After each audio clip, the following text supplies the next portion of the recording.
It's Friday, and I'm back with the next in our Fanzine Friday series.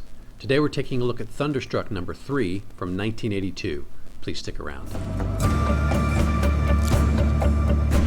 I'm AZ Mountaineer, and this is our channel, Old School Rules, where we celebrate the community of old school gamers and grognards who like classic RPGs, miniatures, magazines, and everything that goes with it.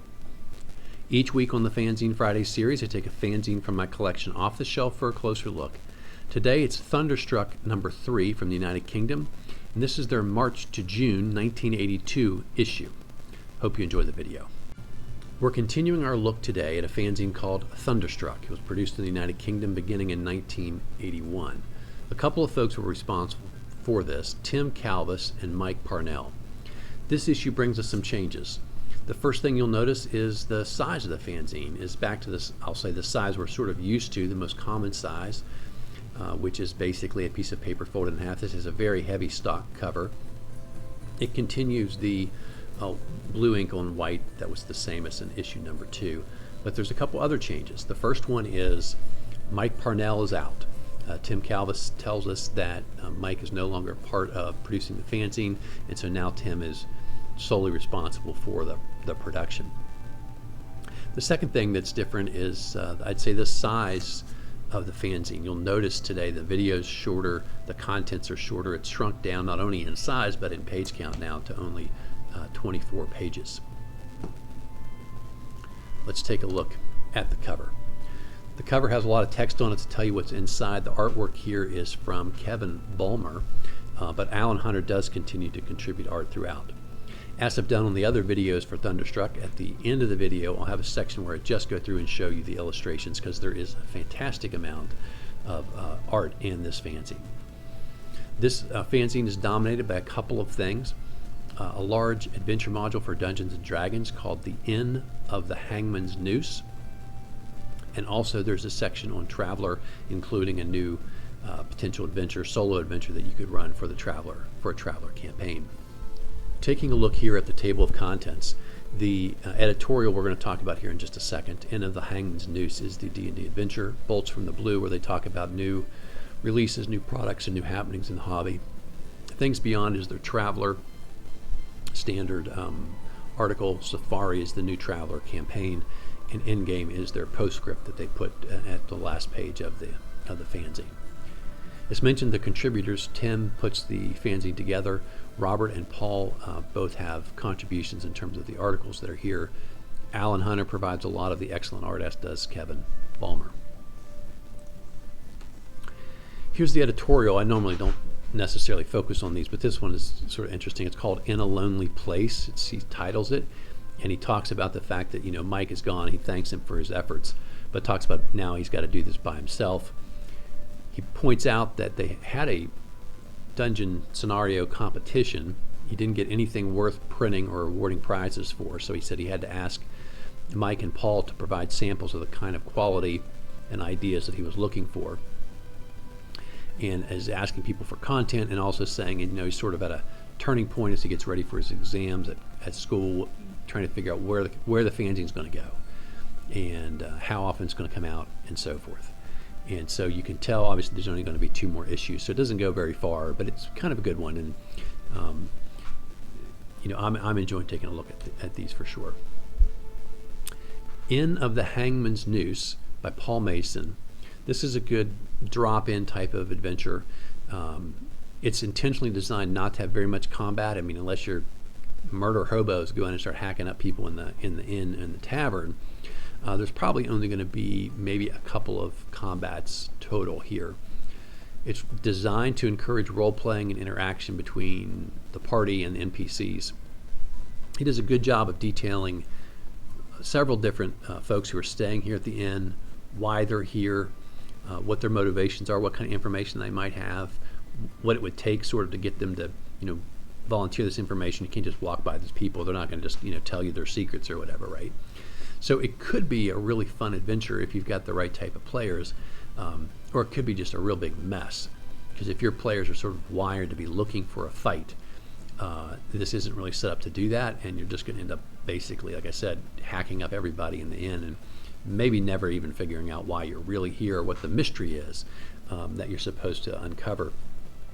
When your players arrive at this inn, you come into a sort of a courtyard, and there's a casket because there's a funeral or a moment of mourning in session right in front of you, and that's supposed to clue you in that, hey, why'd that guy die? What's going on here? But my experience with players, they may or may not unravel that mystery without a lot of help from the DM. Just depends on who they are. But it's pretty well done. It's nice and tight and concise. It's clearly one evening session at most. And like I said, it's just designed to be dropped in your campaign between the other 2 points your characters were already traveling between. So I give it a pretty big thumbs up. I think it's well done. It's well thought out. It's well executed. Here's just a picture of the inn. Things Beyond. This is their traveler article. Robert McMahon does that. He says, last time I talked to you about the type of things that would be interesting, more races, more starships, all those kind of ideas. And this time I wanted to put together and show you guys an idea for an adventure. So Safari is his idea for a campaign. And then he also has this thing called Umbrea.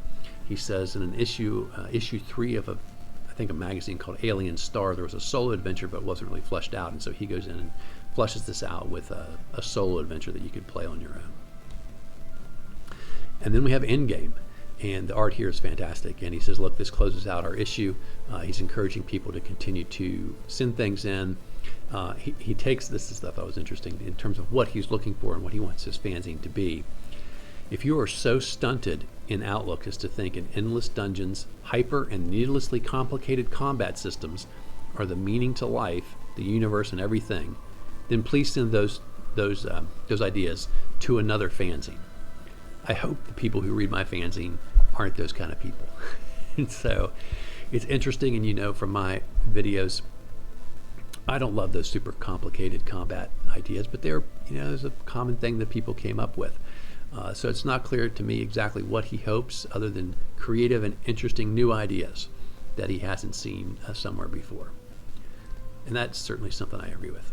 So now we're going to take a look at the illustrations. I'll get myself out of the way for that. The first illustrations we have here are from Kevin Bulmer. And sort of can notice his signature on several of these. We've got several things here that were back in the back from the Traveler campaign, and one thing that was sort of just more or less clip art. And then here's some illustrations he had in the Hangman's Noose adventure. He's illustrated some of the NPCs that the characters could meet, as well as the main bad guy here if you discover him, which I don't think is a given, without a little bit of pushing perhaps by your dungeon master. And then here are some illustrations that are certainly from Alan Hunter. You see the guy here on the left, and Alan's very distinctive style. One of the things I've noticed about him and his use of line work, look at these shapes, right? I call these faces in the shapes, I call your attention. There's sort of a skeletal one there, and then one that maybe looks more like a mephit or some other creature from Fiend Folio that he would have done. But I just like the way he works those sort of hidden things into his line drawings. Here's a number of other things. Some of the clip art maybe is not his because it's not signed by anybody. This woman here on the left is another example. See all the different things that are sort of hidden in that line work. You see a guy looking at a spaceship going off into the stars, and another guy climbing along, a couple of lizards down on the bottom right, and then just some miscellaneous things that look like they may come from the ocean down there on the bottom left. At least that's what they look like to me.